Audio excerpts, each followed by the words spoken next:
Just a warning, this is a manga reader's review, so I will be a bit spoilerly at times, but I will try to be at least vague or not get too into details about things in the future, although in order to explain moments or how they change where chapters go, it might accidentally occur.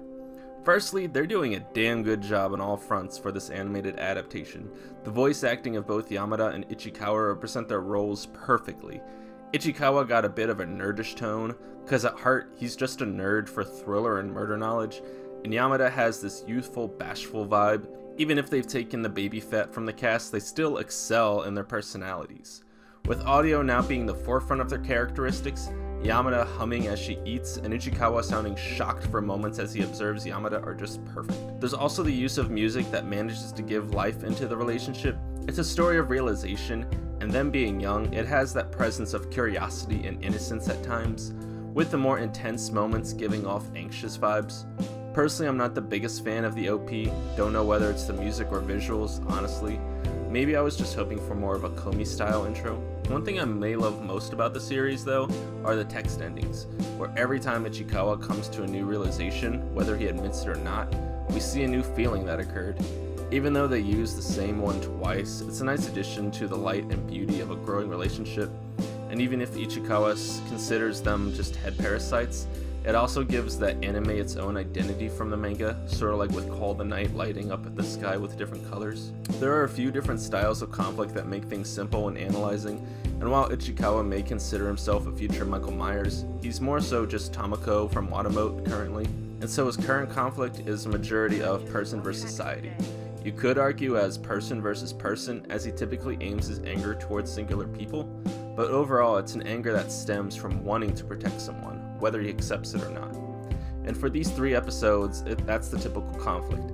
Something happens to Yamada, and once society becomes involved, he takes action.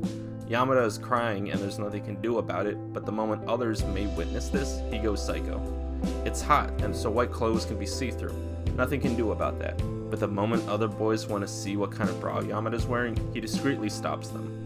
Yamada sees her name on a tombstone, and the class gets angry. Nothing he can do about her name on there, but he tries to calm the situation without hurting anyone else before it's revealed that everyone's name was on them. One thing they did early, compared to the manga, is Ichikawa's flashback to not getting into the high school he originally applied to.